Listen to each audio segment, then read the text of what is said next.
So this movie got a sequel for some reason. Um, I watched this movie a while ago. Yeah,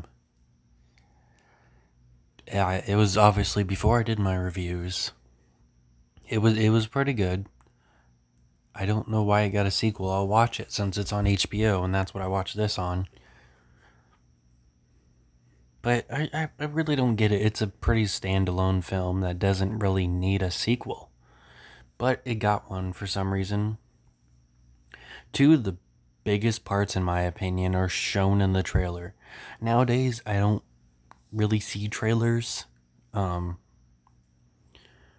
they're just not as common to me personally, and trailers spoil a lot of stuff nowadays. So, pretty lucky for me. So, I watched this movie again. It's better than I remembered. I thought it was okay when I watched it. Now I think it's pretty good. Um, Most of the kills are honestly kind of generic. You think there would be some amazing kills with a giant shark, but I do think this movie is PG-13. There are some really cool kills, and the dude from The Office is in this.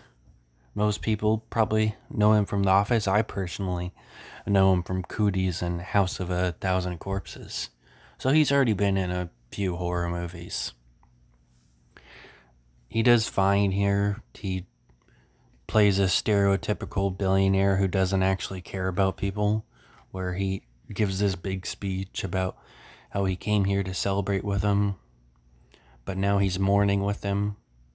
And then right after, he talks about how he basically doesn't give a shit about any of those people, and he's just worried about lawsuits, so he needs to kill this thing as fast as he can. They also, for some reason, are very stupid, and they think they killed the shark.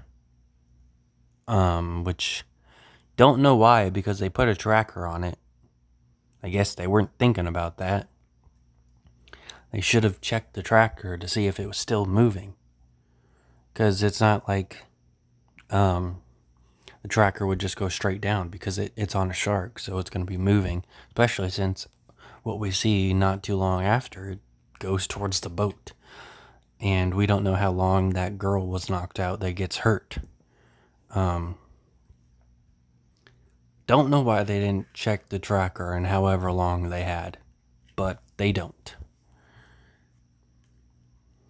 They give us a little bit of a backstory on Jason Statham and how he's met the Meg before. It actually does matter.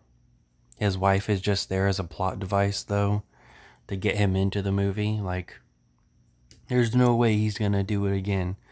He's done with all this ocean shit. He's been through a lot. And even if they offer him money, he won't do it.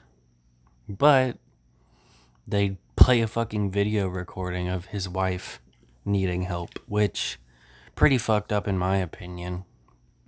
But it definitely works way better than most typical action movies of trying to get the hero back in action.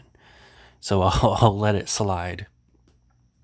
They end up killing the shark, and it's really fucking cool.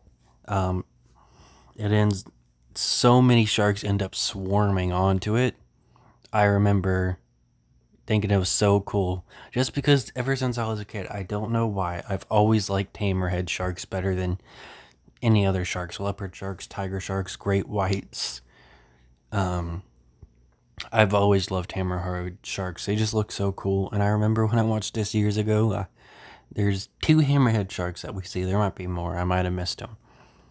One of them gets hit by the boat when she saves Jason's character, and the other one we just see swimming. But I remember being so happy to see hammerhead sharks being a part of the killing of Meg. But the 2 parts in the trailer that are probably 2 of the coolest parts in the movie are the beach scene. Like, you think they would have left that out. Like, it would have been way cooler to not know that thing ended up heading for the beach.